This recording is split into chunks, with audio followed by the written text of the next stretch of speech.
Welcome, everybody. It is Thursday night. No, it ain't. It's Saturday night.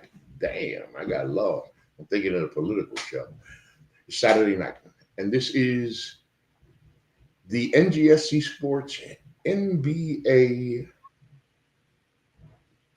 trade deadline special. Yeah, yeah, a whole lot happened. First, of course, as always, please remember the website. It is ngscsports.com, where you catch all of your current content. Listen, I'm with my co-host here this evening, of course, right outside of Chi-Town, my boy Jordan Real. What's up, Jay? Man, what a week. You know, the Super Bowl's tomorrow, and I haven't heard anything about the NFL. It's been all NBA. Dude, one of the things I talk about is being so privileged to watch the greatest players, and oh wow, I've been able to, and some of the craziest stuff. Yo, I mean, I've been around the NBA for over 50 years, 60 years almost, and yo, this was a hot week. It's the hottest week I ever seen in the NBA. Of course, all that and more on NGSCSports.com, where we never stop. I'm going to start with my intro. That was the intro, but I always screw it up and I don't put the word intro on the screen, folks. In the meantime, I also have to get over here to my phone so I can make sure Jay to share the show out. You know what I'm saying? Let everybody join us, and see what the hell's going on. Shout out. So I got to tell you a story, Jay. Okay. Back in 1993, during the college basketball season, I had found out that, my girlfriend at the time, who of course is my wife, she was a big Lady Vols fan.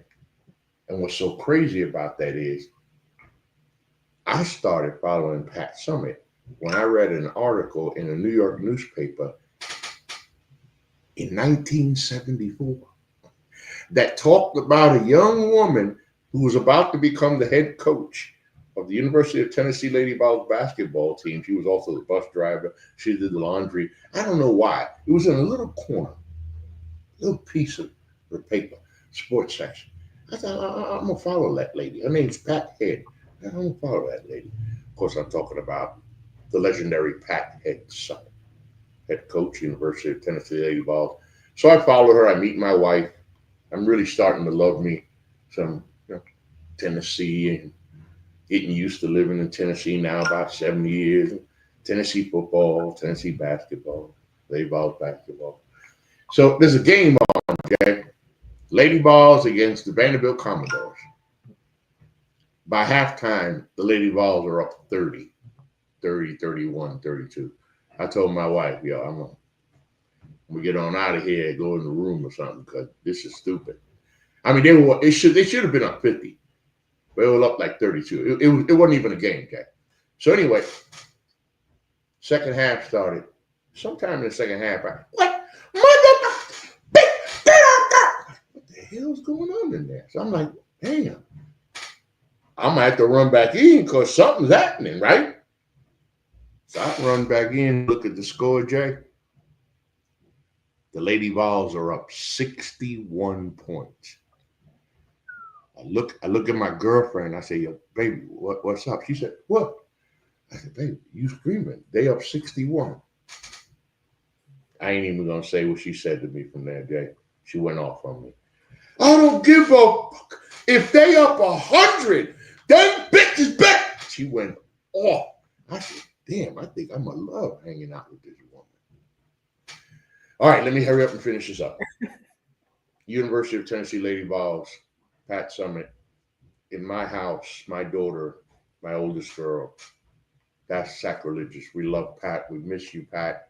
We back Pat, all that shit. Gino Auriemma, head coach.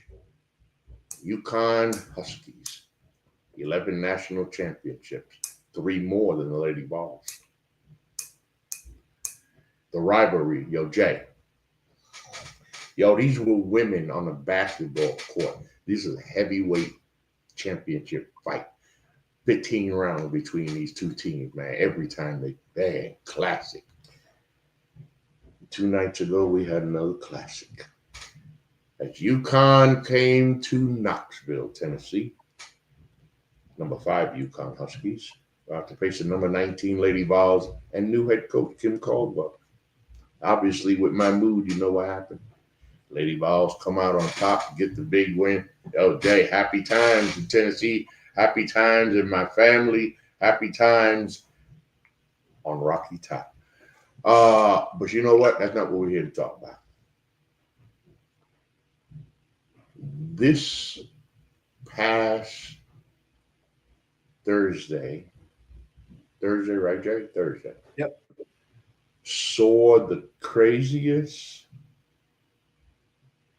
NBA trade deadline of my lifetime. So I'm going to assume, Jay, it was the craziest one of your lifetime. 100%. So I'm going to say on the air what I told Jay in the back. So I went to the bathroom and I saw something about Luka AD. And I said, Sham's account got hacked again. I went to sleep. I never thought about it. It didn't even move me. Because there's no way in the middle of the night I'm thinking that's true, right? So I woke up, I was like, I felt like Eddie Murphy had a skit one day. He said, remember the black guys, and they said, let's vote for Jason Jackson. He's not gonna win. Let's vote for Jason Jackson. Or 2 white guys actually. And then they woke up in the morning and said, he won? I woke up the next morning, I saw that damn post. I was like, yo. So Jay, I gotta ask you, that moment, that not I'm talking about the moment that you realize, yo, this shit is real. I know, right? Similar to you, I first saw a notification from Bleacher Report, and it was just Luka to the Lakers for AD, Max Christie, blah, blah, blah. I'm thinking to myself, like you, like many of the people in the basketball world, okay, Shams got hacked. I think 20 minutes later, I think there was another post, and I think Shams tweeted it himself and was like, this is real. And I was just sitting there in awe at the magnitude of this trade, because there's never been a trade of this magnitude where this is a guy who, I mean, he's a future MVP. I mean, he's basically been all NBA first team pretty much his entire career. And he was a franchise cornerstone. And just like that, he's gone. 2 future Hall of Famers, okay? 2 future Hall of Famers. So the biggest and first thing in watching, obviously, First Take and the NBA Today, I've been watching shows on NBA TV, reading for the last couple of days, because I always love to get the reactions, right? And the expert opinions, because this is just a podcast, folks. We're not, we're not claiming to be the experts, and we didn't. I don't think Jay, like me, we didn't stay at Holiday Inn Express last night. We love the game. We want to talk about it with you guys. And the big thing that came out first, and legitimately so, Jay, first thing, why? So you go to each team, and I'm not going to speak. I want to get your take first from each side. Like, why? So this is something that I think we're going to come back to here shortly. For the Mavs, they say this is a win now move, adding one of the best defensive players in the league in Anthony Davis, next to Kyrie Irving. It's very questionable. I mean, for the Lakers, it's pretty obvious. I mean, you have your next superstar. You go from Kareem to Magic to Kobe to LeBron, and now you have Luka, who, unless something goes horribly wrong, will likely re-sign with the Lakers next offseason. Yeah. So for the Lakers, it's pretty clear. Yeah. For the Mavs, I'm just still in shock, really.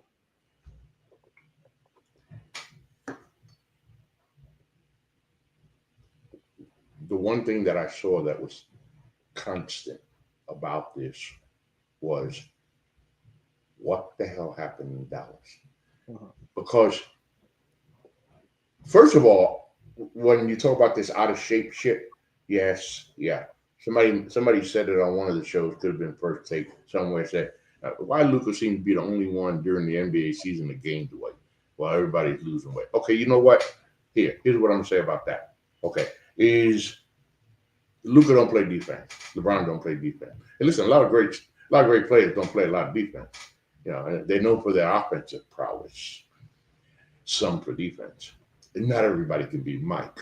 Okay, Mike played offense. Mike played defense. Mike coached. Mike just never mind. But I'm thinking, what happened in the background? Why the hell would you give up? It's 26 years old. The guy is a freaking NBA, all NBA player. He's going to win MVPs. You got to figure he's going to win an NBA championship. If what I've seen out of Luka is an out of shape Luka, dude. Well, you know how they say if it ain't broke, don't fix it, Jay, because the shit works, right? Right. What happened? Here, hold on, Jay. Here's my thing. Mm-hmm. We don't know. We probably never know because I'm not buying this out of shape shit. Or they didn't want to pay him this money. Why the hell? Something happens. Something ain't, Jay. Go ahead. Something ain't right, Jay. Something ain't right. So, yeah, exactly. None of it seems right. Even saying, hey, Anthony Davis is one of the best defensive players in the league, add him to Kyrie Irving, that's a win now move. Sure, but not really. A lot of stuff that I've seen really goes beyond, I would say, the team and goes more towards ownership. You know, I've seen a lot of stuff saying, you know, when Cuban sold his majority share to, I think it's like the Adelson family or whatever, they're very casino heavy. They're trying to get casinos in Texas, and Texas doesn't like allow casinos and stuff like that. So maybe this is a move to get the team so bad and the fans so disgruntled with the organization that maybe, you know, they try to use it as some ploy to either get casinos in Texas or move the team to Vegas or something. But this is not. No, I feel you. I was saying, who knows, right? Quiet. I'm trying to get to the what you call it, box score, but you have to start wondering what's the end game in Dallas. I get the fact that, okay, by the way, let's not knock AD now. We are talking about a hell of a basketball player, healthy. But he is an upgrade, a major upgrade on the defensive side of the ball. I mean, when you compare him to Luka as far as defense, when it comes to offense, he's going to give you the same offense Luka's going to give you. He's not as dynamic as Luka, but AD's a baller, right? And Dallas is thinking more now. Again, still that don't make sense. I want to go to the other side, the Lakers. First of all, Lakers balling. Lakers balling. I think they just won again.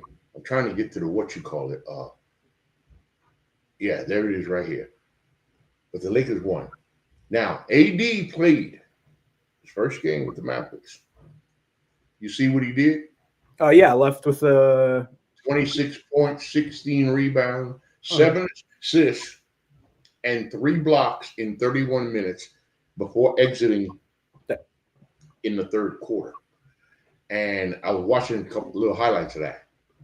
Yeah, him and Kyrie gonna get along real cool. I would never worry about that. But on the Lakers side, my bad, I got away from it. On the Lakers side, like you said, one thing's for sure. One, the Lakers have made it clear who their future is. Luka Doncic. That's the future. The other thing, too, they didn't tell LeBron. I kind of find it hard to believe that LeBron don't know, Jay. What do you think? Honestly, I mean, they had to tell LeBron. There's no way you make a move of that magnitude and not tell him. From all these reports from Nico Harrison saying, "Oh yeah, me and Rob Pelinka, we were super close knit about it. Nobody knew about it until it happened, and this and that." I'm not buying that. I can't either. I can't either. By the way, the other guy in the trade you mentioned, Max Christie, 23 points tonight off the bench. For Dallas, I think this is it's a good move. It's not a great move, obviously, getting rid of your franchise cornerstone. But obviously, we talked about this win now thing for Dallas. This is maybe 2 or 3 years tops that they can call this a win now team. You have Kyrie and AD both over 30, I believe. Both of them have a history of injuries. And look at everybody else in the West. Teams are going to surpass them very quickly. Yeah. And by the way, in the Lakers 124-117 win over the Pacers, of course, Luka's still not there yet. LeBron didn't play. And no, hold on, there you ready? Yeah. Do you know what happened in the Lakers game?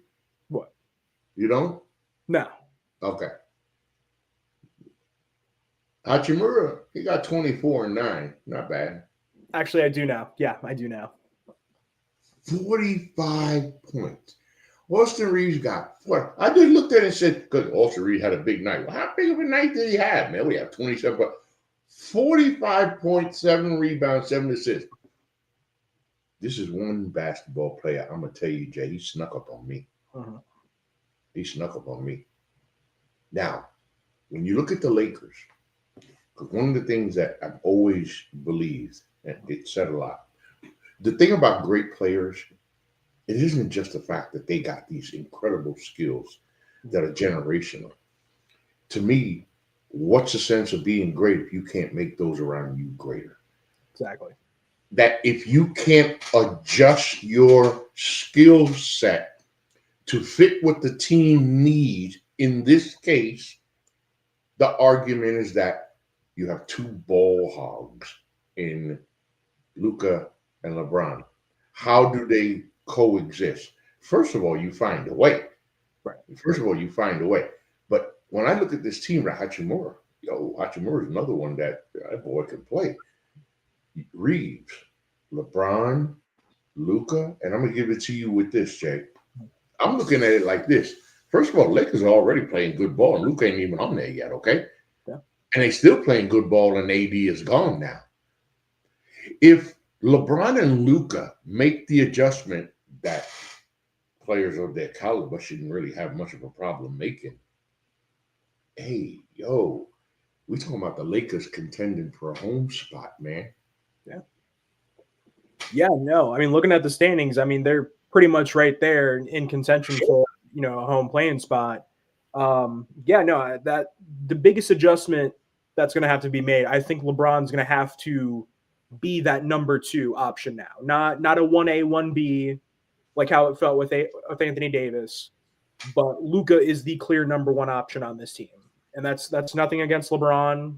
Even at 40, he's, just 1 or 2 years have a 40-point game at the age of 40. So if he can just take that minor step back and help elevate these guys like Rui Hachimura, Austin Reeves, Mark Williams, who was also traded from the Hornets, yeah, they can be a serious playoff contender. But I don't think this year will be a championship year. I think there's still a lot of adjusting to make. Right, a lot of adjustment. I like that you brought up the Mark Williams edition because Lakers obviously needing a center. No big centers and no names out there. They get Mark Williams, 7-foot guy. I call him a dirty job. He gets all the dirty jobs done, all the hard jobs. The only thing is, he can't stay healthy. He's played 212 games, or there's been out of 212 games in his NBA career, he's missed 127. That's not a good percentage. So he's got to find a way to stay healthy. Otherwise, this move really doesn't mean much for the Lakers if he's not going to be there, especially down the stretch, which we'll talk about here. So, I mean, for me, Jay, wrapping up Luka AD, I was never concerned about AD, whether how he was going to fit in Dallas. Why? Because you're trading a scorer for a scorer, a rebounder for a rebounder. But you get a guy who plays defense, you get rid of a guy who doesn't play defense. AD's a star. He's going to fit with Kyrie. Let's see if this also, who's the other guy we didn't talk about? Oh, remember that Klay Thompson also plays in Dallas. Yeah, okay. I think just kind of, as you mentioned, I think the Mavericks are going to be good, once we kind of get maybe 5-10 games into this new Anthony Davis era. But I'm really intrigued to see just kind of how the relationship between the fan base and the organization goes kind of through the rest of the season so far. No, and I'm gonna look more into what you were saying in the beginning about the Mavs, because you never know. You never know what owners are thinking, right? You never know what owners are thinking. So, they made it to the NBA Finals last year, right? Now, and with that team, now you traded Luka, switch Luka for AD, add Max Christie. If Max can play ball like this,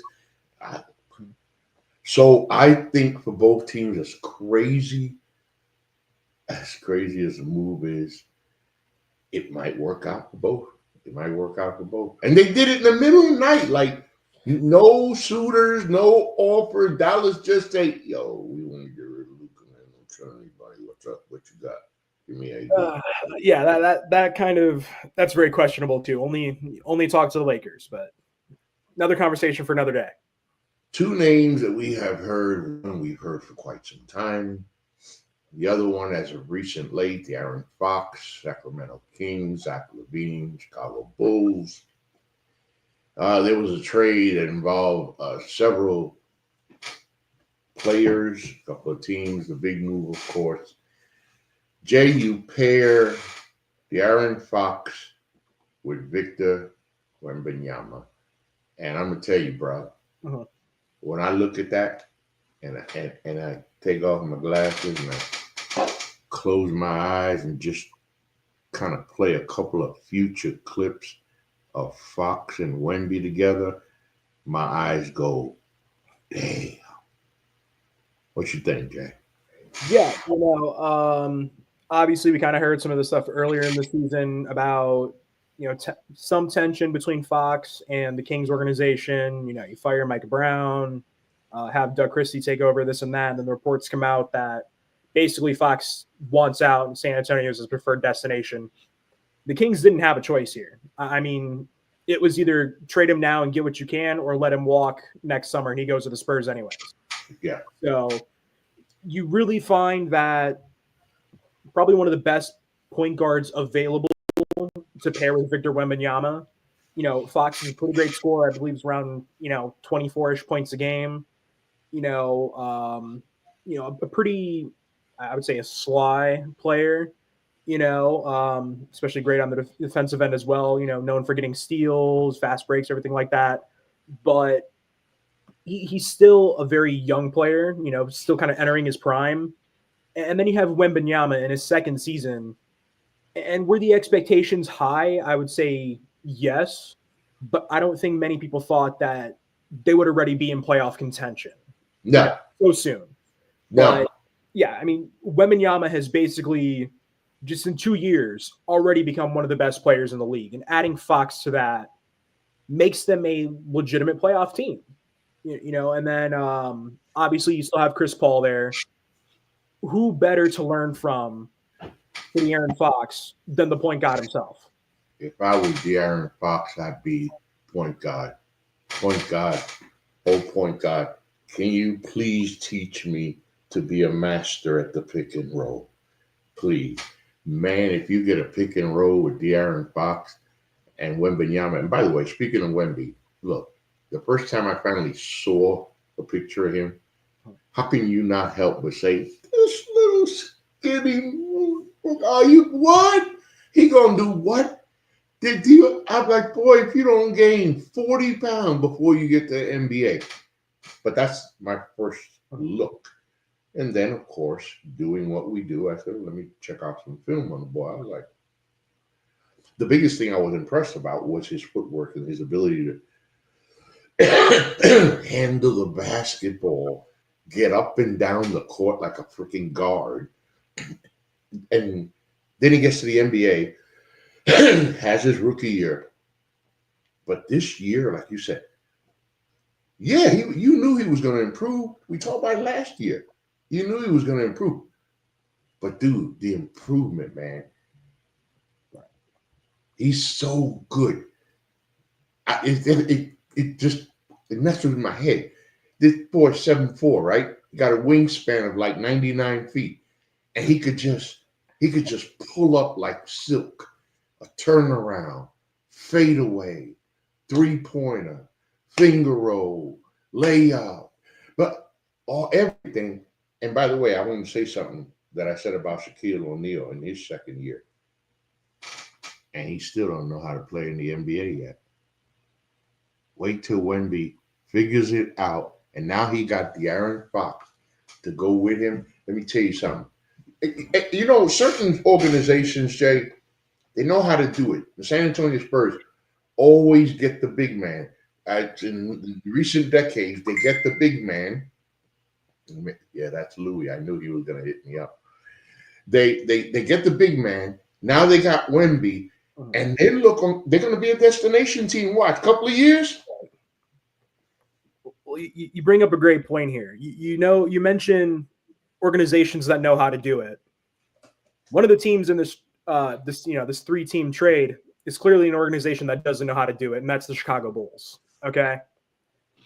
I just need to go just a quick rant here because I think this is something that a lot of people are frustrated with, and it's just the piss poor management from the Chicago Bulls.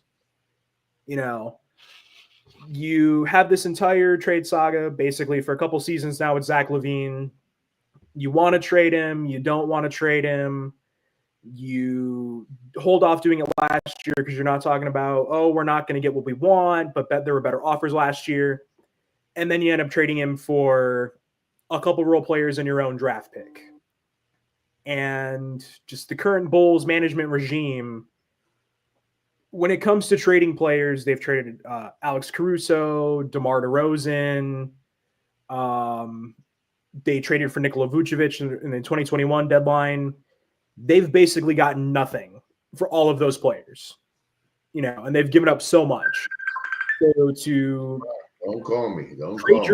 Trade your star player for a draft pick that you most likely would have kept with the way you were playing, it's just atrocious. But, and it is so bad. Steve Ashburner from NBA.com. He writes an article, 8 takeaways from the hectic 2025 NBA trade deadline week. And when he talks about the Chicago Bulls, he titles it The Rebuild from the Rebuild. Oh, yeah. Right. You know what I'm saying? I thought you would feel that.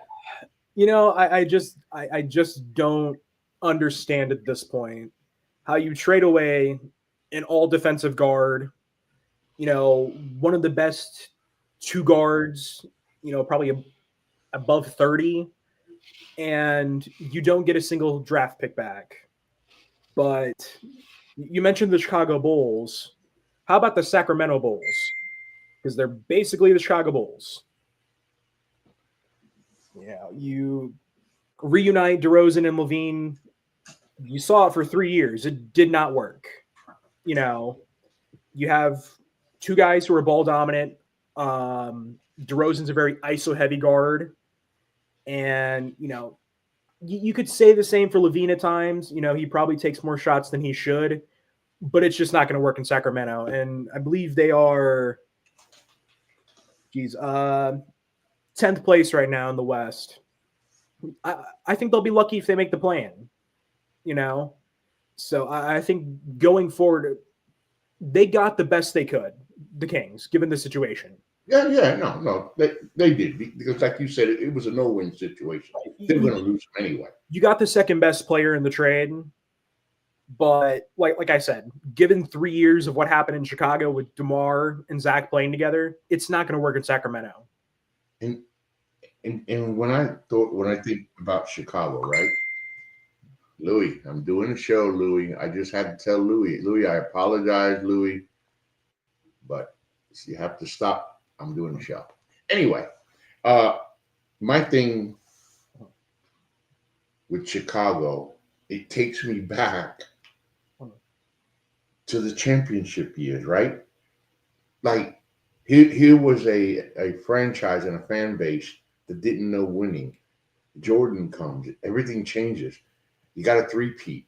You got another three-peat. This is one of the greatest teams, and then you break them apart. Right. At that moment, things in Chicago and all over the NBA was like, they're gonna do what?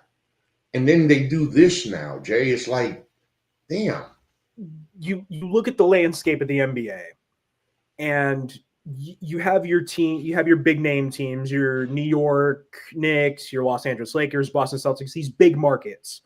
And then you have the Bulls, who are supposed to be a big market team like the rest of these other big market teams. Mm-hmm. And they are nothing like that. No, they play like a small market team. They're afraid to go above the luxury tax. They don't want to go above the luxury tax.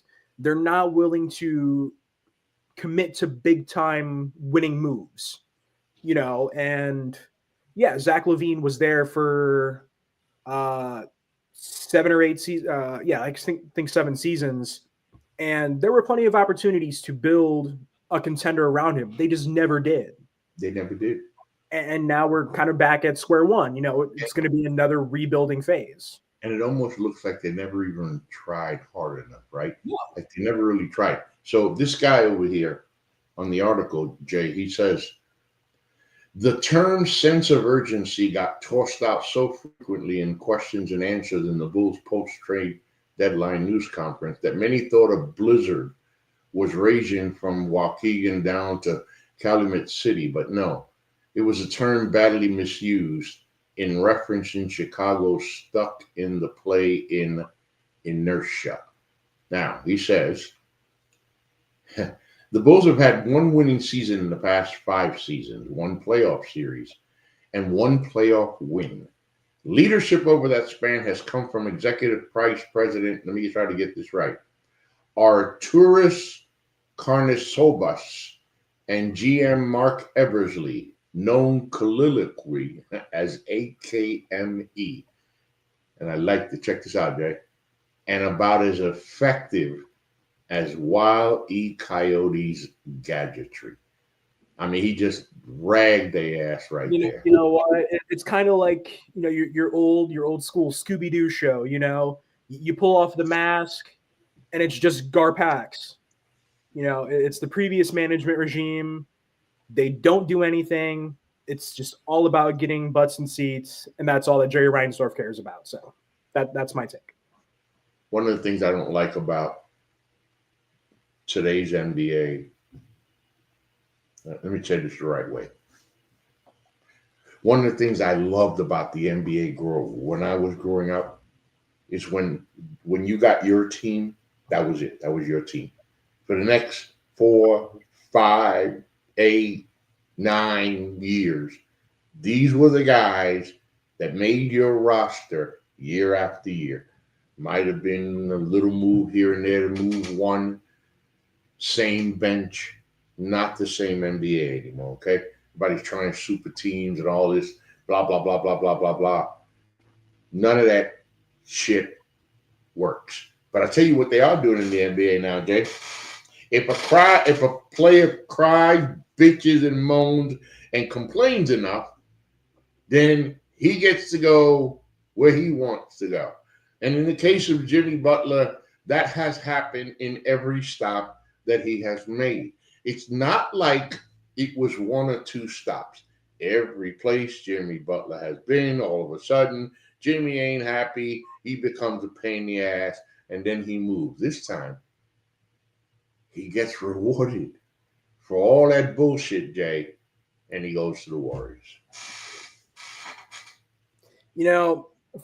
To start, I'm just happy this is over with. I was tired of seeing reports every other day. Oh, Pat Riley said this, Jimmy Butler said that. Yeah. Enough of that. Okay. The Golden State Warriors, I mean, you kind of look at where they started the season, where they are now. It's almost like a different team. And you have Steph Curry, maybe who has 2 or 3 seasons left at his like superstar prime. And is this the best, win now move? Not necessarily. I think you got the best that you could get given everything else, and some of that we'll talk about later. But I don't think it's going to go as good as many think it might. No. In this trade, of course, involved Andrew Wiggins, a guy who's supposed to be one of the future stars of the NBA. Not to say he's bad. Unfortunately, Wiggins is one of those players, but he goes hot, cold. I feel like playing. I don't feel like playing. I am here. I'm not here. But I don't think it's a bad move for the Miami Heat. Because sometimes a change of scenery can do something for you. Maybe, but going back to Jimmy Butler, the Golden State, like you said, a couple of more years for Steph, right? It's Steph's team. Golden State had to decide. Well, they're not going to trade Steph. We know that. Right. So what do you, well, let's not say that, because somebody would have said Dallas is not going to trade Luka. You know that. And that just happened. But anyway, so you want to bring someone in to compliment him, to help him. Steph deserves another title. He deserves to go out in glory. Jimmy Butler is not the answer to glory. Not only that, Golden State just turned around and committed $60 million to a 37-year-old who might next year wake up one morning and say, I don't like it here anymore. I don't like this shit, man. I don't like the way this works. No. Man, you play or you don't play. One thing I saw, throughout this history of Jimmy Butler is that, you kind of get the best version of Jimmy, upon joining that team. And, like I said, you look at where they are now. What's a win for them this season? A second round berth, maybe the Western Conference Finals if they're lucky, and then do we see that decline right away? Yeah. Because it only lasts for so long, right? And then here you are with the Warriors, Jimmy Butler and Steph. Oh, don't forget Draymond. And I was going to say, don't forget Draymond too. Everybody's aging. I brought up Jimmy and Steph first, of course, being the mega stars that they are. You just said right now, you're right, 2-3 years left. But at what point do we start seeing a decline from Steph Curry? I think Steph's going to fall in the same category as LeBron. He's going to get older, but he's still going to be so good. But it's not enough. It's not enough for Golden State. And I don't think that this Jimmy Butler thing, unless they add some kind of piece in the offseason, right, not going to bring them. It's not going to bring them what they're looking for. Right. Well, let's just hope there's no locker room altercation between him and Draymond. That's the last thing this organization needs. And as far as Miami's concerned, listen, y'all, you're not going to win. And it was said by former players of Pat Riley, you're not going to win a stare down with Pat Riley. I think that Jimmy Butler did win this stare down. Oh, he got what he wanted. Yeah, no, 100%. And I mean, there's no big name going to Miami, and Butler. I mean, other players said it themselves. I think it was it might have been Alonzo Mourning, maybe. Yeah, I mean, Pat Riley failed to get other superstars there, most specifically Damian Lillard, and that was a big point of contention with Jimmy Butler. Didn't have that second star with him. And the same thing goes for Miami. It's not like that move is going to propel them anywhere. Not going to make much of a difference, This was just to facilitate Jimmy Butler and make him happy. There's not going to be much more. Jimmy Butler, we talked about Steph having 2 or 3 more years. Jimmy Butler's only got 2-3 more years ago, if that much. So we'll see. Of course, we have our segment that we call Around the NBA. Welcome everybody that's joining us here and checking us out. If you have any comments, you want to talk shit, it's cool. We can do that too. Uh, Around the NBA. So on Around the NBA, we talk about the rest of the stuff that we didn't talk about. For example, when I was growing up, I say growing up, it wasn't all that. But once I was growed up in teenage years, NBA All Star Weekend that was it. That was the showcase, boy. Dunk contest. You had Dominique and Mike and I could go on with the names and the competition for the game itself. The boys played. Magic, Bird, and the rest of them, and Barkley. There was some showboating. There was some fun. Yes, there was, but they took that damn game seriously. Look, Jay, I don't even know what the All Star game. I'm not gonna lie to you, man. I know a lot about basketball and the NBA, but here's what I don't know. I'm gonna sound stupid, and it's okay because I am sometimes. I don't even know what the hell the NBA is, the All Star game is anymore. Do they still play a game? They still play a game?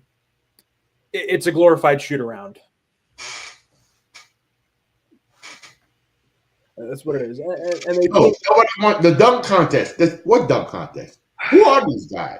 The dunk contest, the last good dunk contest was 2016, where you had Zach LaVine and Aaron Gordon going back and forth. I cannot tell you probably any winners since, because they have just been just that forgettable.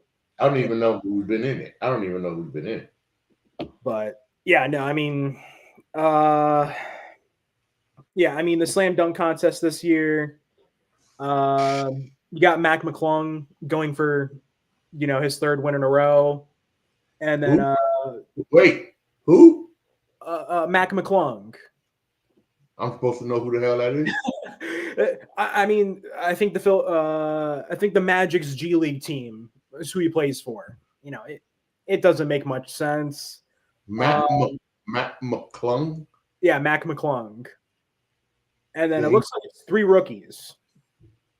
Hold on. I need to go back to Mac McClung. He won the last 2 years? Yes. Where the hell have I been? I mean, he's had some pretty solid dunks.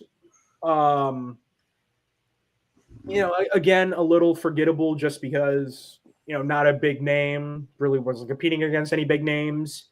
But yeah, Mac McClung, Stephon Castle with the Spurs, Andre Jackson Jr. with the Bucks, and Modest Buzelis with the Bulls. And obviously, I'm playing with you, Jay, because I know who McClung is, and I saw him with. But again, legitimate. What I'm saying, who? Right.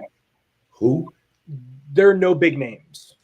The dunk contest was synonymous with the biggest names in the NBA, the biggest dunkers. We got dunkers in the NBA right now, and none of them want to do the dunk contest. Right now, you got guys like Ja, Zion, 40-year-old LeBron, Zach LaVine. None of these guys want to do it. Yeah. And I take an Aaron Gordon. Right. And the slam dunk contest used to be the most exciting part of All-Star Saturday night. That was the showcase event of NBA All-Star Weekend. And now we talking about Mac McClung. Did I say that right? Yeah. Mac McClung with 3-peat. Are you telling me Mac McClung got a chance for 3-peat? Most of the people in the world don't even know who the hell Mac McClung is. Matt, we ain't mad at you, Matt. We just listen. At this point, the 3-point contest is more exciting. And what are they going to score? 500 points between the game? Given last year, I think the winning team had over 200 points for the All-Star game itself.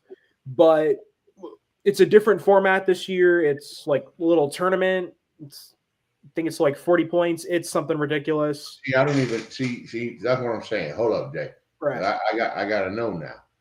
Hold on. NBA All-Star Weekend events. All events. Don't play with me. I don't need all that. Come on now. Just show me what I want to see. Yeah. So we got all events. Come on. we got the skills challenge, the dunk contest, the 3-point contest, the Rising Star Challenge. I think that's on Friday. I know what I like. The Yeah. Ruffles NBA All-Star Celebrity Game. Yeah, and that too, yeah. You have the Castro Rising Stars. Now you see, I like that. The Rising Stars, because you would think these boys feel they got something to prove. Uh-huh. Right. And I believe the winner of that is the 4th team included in this little tournament. The NBA HBCU Classic and then the All-Star Game. They're going to score like 418 points. I'm calling 408. Final score 212 to 206. Well, they don't do a full game anymore. Oh, that's right. That's right. Yeah. What? Wait, but what? Then hold on, man. Now you got me. Okay. So there are 4 teams. Oh yeah, right. And the winner of the Rising Stars Challenge is the 4th team, and they do like a mini tournament, and then the winner of the first 2 games playing the last game. It's so convoluted. They just need to admit that they've messed up the All-Star game because it's boring. I hope the young boys win it all. Oh yeah, no, I think you got to think they're going in hungry, right, Jay? They're gonna go in hungry. Yeah, no, I mean, so the TNT crew had a draft earlier this week where they drafted like 3 of the teams, and Shaq picked most of the the veterans of the All-Star game. Chuck picked some of the the current stars, and then Kenny kind of got what was left. But no, I mean, I think it'll be an okay watch. I'm not expecting anything exciting. I think the bigger thing is just kind of the last 30 games of the season. I mean, I think that's what people are looking forward to now. When is NBA All-Star Weekend? Next weekend. I think I'll go to the city and go see my kids. It ain't even worth a watch anymore. It really isn't. It's amazing, Jack. I remember me and my boys, man. I don't care what we was doing that night. There wasn't no hanging out. There wasn't no streets. Nothing. Right. Front of the TV. Everything. Every event, every 3-point contest, the dunk, the game. Now I don't even know when it is until I hear it announced. Anyway, that's the way it goes, right? Now, one of the things that is kind of messed up about trade deadline is players that are put into the conversation, big name players that are put into the conversation, they don't get moved. You start wondering what that does to your team. Kevin Durant, we're finding out that there was a big push to move Kevin Durant. Let's get something straight first, Jack. The Phoenix Suns tried a big 3. Mm-hmm. Kevin Durant, Devin Booker, Bradley Beal. Like we say in the street, shit ain't working. It ain't never worked. Man, you got these 3 guys, and the Phoenix Suns are struggling to stay above 500. Sometimes they're struggling to get to 500. But here's what I'm going to bring to you, Jay. Mm-hmm. How the hell are you supposed to feel if you're Kevin Durant and you find out, y'all was trying to what? So first, I want to say one thing, and that's Bradley Beal. He is holding the Suns hostage. I mean, he is holding them hostage probably until the end of his contract, and there's not a damn thing they can do about it. Nothing. Right. So you're kind of forced into a move here. if you want to, rebuild or, make a trade or something like that, it would have to be Kevin Durant or Devin Booker. And Booker, a lot younger, still a younger star in the league. You look at Kevin Durant, yeah, he's kind of one of those aging veterans, maybe a couple of good years left, but yeah, no, he was in pretty significant rumors. There were rumors, the Golden State Warriors, there were heavy talks about that.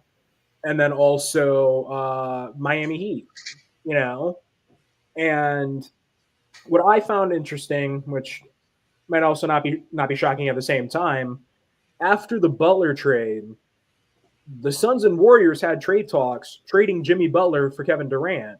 So Durant would go back to the Warriors and Butler would go to the Suns. Both teams agreed upon it, but KD shut it down because he didn't want to go back to the Bay. And I don't blame him. I've been there, done that. I don't blame him. But my thing is, damn. First of all, like you said, Bradley Beal. We're talking about a guy who was competing for a scoring title, a scoring machine in Washington. I said to myself when he went over there with Booker and Durant, I was like, damn, hell, Bradley Beal, if they stay healthy and each one of them can score the way they can score, that's going to be a deadly three. It never worked out. I don't know what happened with Bradley Beal. It's like he got that money and the boy checked out. Right. He checked out. And now, like you said, that's some low down shit right there. You are literally, like you said, Jay, holding an entire franchise hostage for what? So you can sit around and get paid and do. It's like, and then here's what I'm getting at. So if you're Kevin Durant, you're thinking, damn, if bad enough, I'm in this situation right here. Because by the way, people, Durant ain't missed a beat. Kevin Durant is still a beast. Okay? Kevin Durant is still a baller. And he got to go through this shit now. Knowing what Bradley Beal's doing to the organization, knowing why Phoenix had to do this, they didn't have much of a choice to try. How the hell does that work for Phoenix? It's as if Phoenix is a boat in the middle of the water with no engine, no gas, no engine. What the hell are they gonna do? Yeah, no, I mean, they did what they thought they had to do, and obviously that's destroyed the locker room one way or another. They were able to move on from Yusuf Nurkic. I don't know if that's going to have really much of an impact because you still got those three guys there, and you've seen how Kevin Durant's kind of handled and reacted to tensions with teammates in the past. And I believe he's set to be a free agent next summer. Yes. So he could leave for nothing, and he probably will. One thing for sure, my man. The big three stuff. Yeah. No, it's over. It's over. It's over. It's done. It's done. Another couple of things I was looking at around the NBA. We talked about the Chicago rebuild. I just feel bad for the Chicago. Dennis Schroeder. He said the NBA is like slavery, like a form of slavery. Bro, this boy got three teams in like what 48 hours or some shit. It's like he's on his 10 franchises in 12 NBA seasons. What was it? 2 seasons ago, I believe he turned down like a 4-year, $80 million contract from the Lakers. He did. I don't want to sound like that guy, but he did it to himself. He did it to himself. He did. And it's the business, unfortunately. If you're not one of these, say top 15, 20 players in the league, a lot of these teams are going to see you as an expendable piece. And he's a solid role player. I mean, he was averaging nearly, I think, 17, 18 points in Brooklyn. And yeah, the stats kind of dipped in Golden State, but it's just a part of the game. Hey, one of the sleepy, one of the quiet trade deadline acquisitions, I think, was DeAndre Hunter to Cleveland. I think that was a good move for Cleveland because I keep waiting. I'm a Knicks fan. Mhm. I keep waiting for Cleveland to fall off. They won't fall off. And now they added this piece right here. Damn. Yeah, it's you saw, well, first of all, you saw what Boston did, where they have all these wings who can shoot. You got Tatum, Brown, White, all these other guys. You see the Knicks do it. You see him add Mikal Bridges, and you add Cat and this and that, and now the Cavs are the next team to follow that, and they've still maintained their spot at the top of the East. I believe they're 42-10. Currently the second best record overall in the NBA. But will this move work? Is this the move they need to be a legitimate playoff contender, or will it just kind of be another, hey, a solid move, maybe it only gets us to the first round? And we'll go more to it now as we go into the final stretch of the NBA season. There's about 30 or so games left, give or take a few games for each franchise. We'll start in the Western Conference. So when you look at the Western Conference, talked about the Sacramento Kings. Sacramento Kings sitting at 25-26 in the number 10 spot. They're tied with the Warriors. Of course, the Warriors sitting at 11 at 25-26. Suns 26-25. Mavericks 28-25. Clippers 28-23. What I'm getting at is you've got these 5 teams in a play-in logjam. And then when you look at the West, like I said, the Lakers now hold the number 4 spot. They just catapulted the Rockets. By the way, anyway, let me not get off of this. When I look at the West down the stretch, obviously the first thing I'm going to say is when you look at the Clippers, the Mavs, the Suns, the Kings, and the Warriors, and let's not forget the Spurs, because at 22-27, the Spurs are 5 games back of the 7th spot. So, and when I say 7, because that is the top spot in the play-in, but they're only 2 games back of the last spot. When I look at the top, Jay, we talked about Ja and the dumb shit that he did, right? But we knew that if Ja hooped what he could do for Memphis, the boy's a bona fide star of a team. And he's doing it right now, 35-16. Lakers. We talked about the Lakers playing good. I'm really curious to see if they're this good now and they've been this good, how good they can be down the stretch once Doncic gets in and starts to play with them. But for me, and I'm gonna turn the West over to you with this. Chet Holmgren is back. Played 22 minutes after coming back from injury.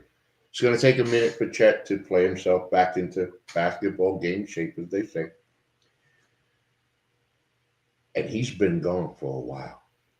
And the Oklahoma City Thunder ain't missed one mother bleeping beat. They ain't missed a step. Jay, I heard somebody say it. In order to get to the next level, in order to reach the mountaintop, you got to get your heart broke. You got to lose. And last year, Oklahoma City got their heart broke. Dude, please tell me who's going to stop. I don't see anybody stopping the Thunder in the West. No. I think the Thunder are the most complete team. You got SGA, you got Chet Holmgren, like you mentioned, Jalen Williams, and then you have these pivotal role players, guys like Lou Dort, Alex Caruso, Isaiah Hartenstein, and there's just not a team that has the depth, the youth, and just the overall stamina to compete with this team. And as you mentioned, they did have their hearts broken last year, second round exit against the Mavs. But there's no team in the West that you could say, I could see this team beating the Thunder in 7 games. It's just not going to happen. I mean, I love what's happening in Houston. Ime Udoka showing that, in case y'all was wondering if my coaching abilities in Boston was a fluke, well, check out what I'm doing in Houston. It's a great story. Denver Nuggets, Remember when the Nuggets won the NBA championship? I was thinking, they might get another one or two, man, here in the next couple of years. That never materialized. They seem to have. I just can't. The story more for me is I would love to see the Spurs make the. Yeah, real quick. You mentioned the Nuggets. You have to give a shout out to Russell Westbrook. The guy just had a tremendous bounce back year. He was pivotal to their success, and they can make a deep playoff run, especially if you get a healthy and hungry Russell Westbrook. I'm not saying he's going to turn back the clock to 2016, but he could give you one hell of a performance alongside Jokic. We've already seen that plenty of times this season. My bad for not bringing that up. You're right, man. Shout out to Russell Westbrook. All he's gone through. But Westbrook, he seems to be a guy who has been a fall guy.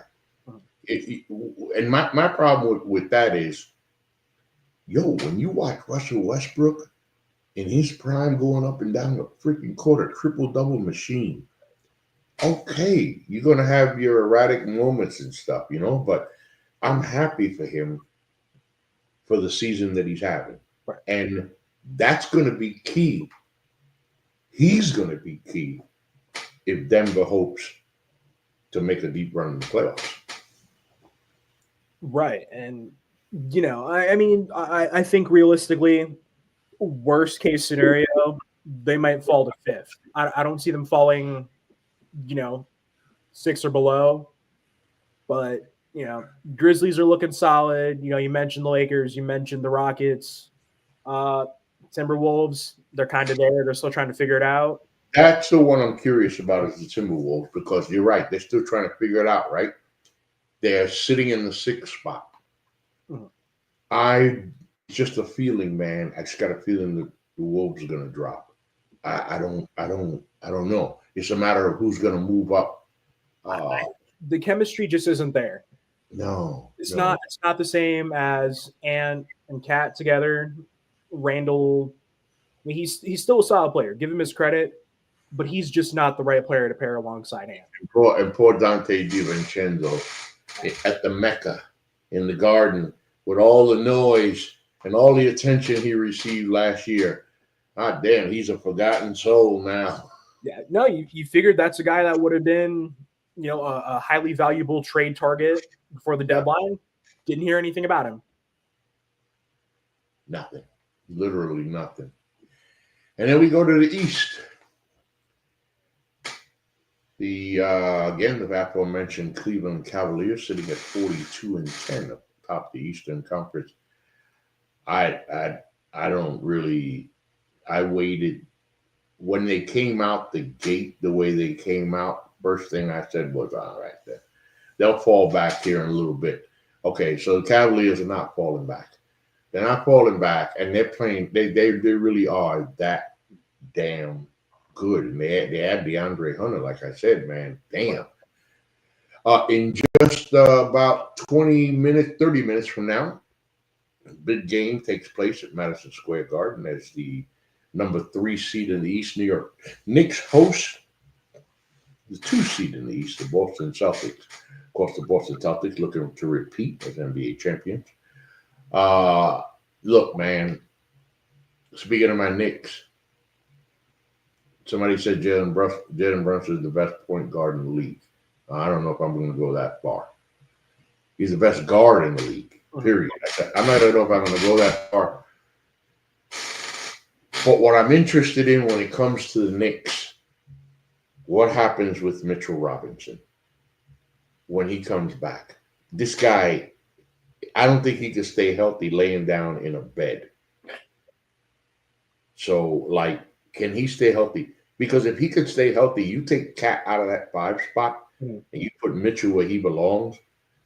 Now, and not only that, listen, when Mitchell's playing, that's a shot blocking defensive machine under the basket. That's going to be real big for the Knicks. The Pacers, Bucks, and Pistons. First of all, shout out to the Detroit Pistons. Yo, they got the 6th seed so far. Yeah, no, I mean they've had given recent seasons, they've had a tremendous season, and Cade Cunningham, first time All-Star, that's great. You got veterans like Tobias Harris on the team. I believe Tim Hardaway Jr. was on the team, I believe. But no, given the past, they've actually had a pretty solid season, and I think that coincides with Cade's growth. And they could have traded for a guy like a Zach LaVine, or maybe someone who'd be a really good number 2 option alongside Cade. But I think this is kind of where we see the Pistons become more of a legitimate playoff contender. They're right behind, 2 games behind the Bucks. I bring that up because Middleton's been moved. He's now, I'm just guessing that probably a little hard for the Milwaukee Buck organization to do. Middleton's such a big part. Without Chris Middleton, the Milwaukee Bucks do not win the NBA championship several years ago. He had a great playoff, a great NBA finals. Now he's gone. I'm wondering if the Dame Giannis pairing, to me, has not materialized to be what I thought it was going to be. No, they're 2 great scorers, and obviously Giannis is several MVPs. Dame's a top 75 player, so is Giannis. It just hasn't met those expectations. We thought this was going to be one of the most unstoppable duos in the league, and they had a horrible start to the season. I mean, yeah, they're in 5th place right now. You add Kyle Kuzma. Okay, I mean, I don't think they're they'll make a solid playoff run, maybe a second round exit, but I don't think they're championship contenders. No, and of course the Orlando Magic, after a great start, Paolo Banchero got hurt. The season went down from there. So, but they got a good young core to build on in Orlando. And in Atlanta, the talk is Trae Young next? They got to do something. You've had your 7 seasons of Trae Young. It just hasn't worked. You made the Eastern Conference Finals once, and honestly, you can see that was a fluke run. The Sixers they should have beat the Hawks in that series, but it's just not working. Trae Young needs to be alongside a solid shooting big man, someone who we can get the ball to. It's just not going to work in Atlanta. They've never given him that other piece. They haven't. Never gave him, and of course the DeJounte Murray thing didn't. Right.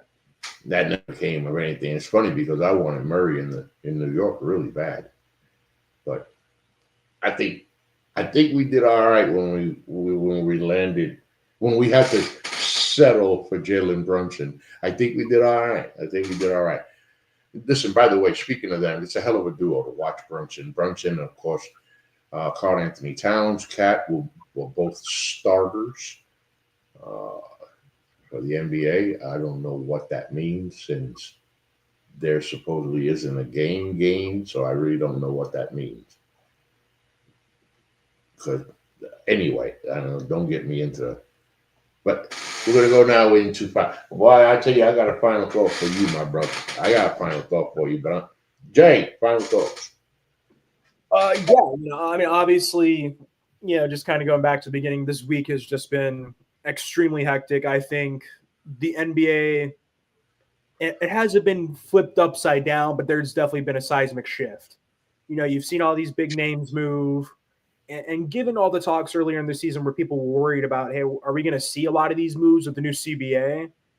It was really shocking to see some of these names moved, and I think going forward, there's going to be a lot of talks of, different contracts being handed out. There's going to be a lot less supermaxes. I think with Jimmy Butler specifically, I think Kevin Garnett mentioned this on, it was either a show or a podcast.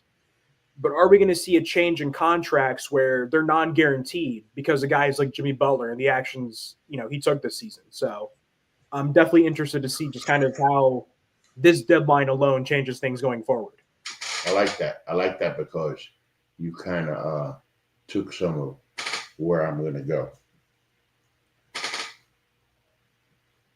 One of the things that bothers me so much about sports, listen, I'm all for players getting paid. But let's not be stupid, all right? These boys are getting paid stupid money, ridiculous money. And when that money gets in the way of an organization like, uh, ever heard of Bradley Beal? Yeah, we just talked about Bradley Beal, right?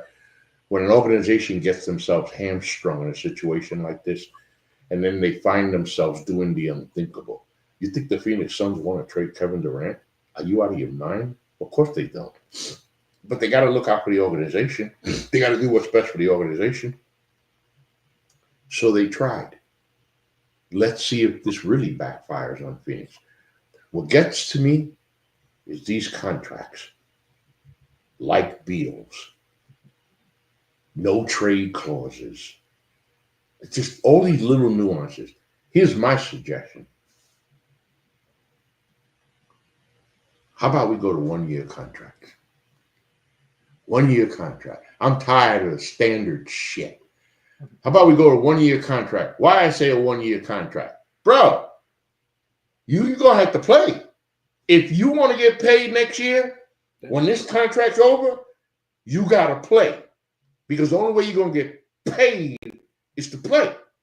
Yeah. And next year, when you get paid and you play, you're going to have to play again. Because you got to get another 1 year contract. You got to, and obviously I'm reaching. That would never happen. The Players Association will never go for that. Forget it. I'm just saying, Jay, there's got to be some middle ground because it's getting out of control. And the Bradley Beal situation is the perfect example of how one player he might ruin this damn organization for years to come. Yeah, no, I mean, if you look at it like it's kind of a, say like a straight line, we're kind of talking about like the balance of the league. It's shifted more towards the players, almost completely to the players at this point. Because once they have that money, the power's in their hands. They could request a trade tomorrow if they wanted, And obviously you mentioned guys like Bradley Beal, no trade clause, 1 or 2 players in the league, the other's LeBron. That makes more sense. But no trade clauses. You got guys like Zion who were kind of getting these super max, near max deals and then not playing. It's putting these organizations in horrible places that they nearly can't get out of. So there's got to be a change. It just got to be because, what I'm saying? I'm all for getting paid. But again, Bradley, I'm picking on you, okay? Bradley Beal. You got your bag, bro. And then you decided that was it. I mean, you were literally a scoring machine every night. You gonna tell me that you don't know how to score anymore? Bullshit. Of course you still know how to hoop like you was hooping. Whoa, whoa, whoa, whoa, whoa. I think my son is sending me pictures beeping like crazy. Of course you know how to ball. Of course you still know how to. You could still do the same thing. For some reason, you decided you didn't want to anymore. And the only thing that we can surmise out of that is you got your bag. Well, he didn't want to play somewhere cold either. So. Oh, he didn't want to play somewhere cold either. Poor baby. You see, that's why I don't like. That's what bothers me. But back in the days, they played. Nobody cared about none of that shit. It was about getting on the court and playing. I remember watching NBA playoffs in the Boston Garden where the air conditioner broke. There's no AC in that place. Everybody in that place sweating their ass off. They passing towels around. Nobody gave a damn. They only cared about one thing, the game. And the players cared about it. And they played their asses off. And now I want to get my money. And you'll get my money. I want to go somewhere else. I'm not going to play for you. Jimmy Butler. That was such a disgrace what you did in the name of the NBA and all the players before you that have sacrificed to put your ass in the position that you are right now to get that $60 million guarantee. Because what? You don't want to play in Miami anymore. This is what I got a problem with, Jay. You ain't got no problem signing the contract. You ain't got no problem with that direct deposit, with that money going in that direct deposit. But then all of a sudden you say, damn, shit, I ain't got to play no more. Yeah. No, and the last part of my final thoughts, I'm not watching any NBA All-Star, nothing. So I'll wait till the next show and Jay will tell me all about it. All about it. I watch it. In the meantime, this is the NBA, no, the NGSC Sports, NBA/WNBA podcast. We appreciate you joining us here this week. We'll be back, of course, talking more NBA. It's going to be real interesting to see what happens down the stretch as a New York Knicks fan. Can we catch the Celtics? Can we catch the Cavaliers? If we can't catch the Cavaliers, what's the matchup?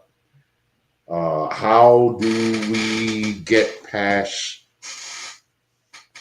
How does anyone get past Boston? In the West, yo, my wife and I were going to move to Oklahoma City years ago, and I was ready. I had already got me Oklahoma City coffee cup, a Thunder coffee cup, and all that. So I'm rooting for the Thunder. But anyway, folks, thank you for joining us. I'll be back. I don't even know when. I got no show scheduled. So, in other words, remember the website, NGSCSports.com. Thank you for joining us this evening. Jay and I will be back. Me, as we say down south, I'm finna fix me a nice little plate, sit down right here, and check out NBA Saturday prime time. The Boston Celtics, the New York Knicks. I'm ready to go. Uh-oh, gotta end it.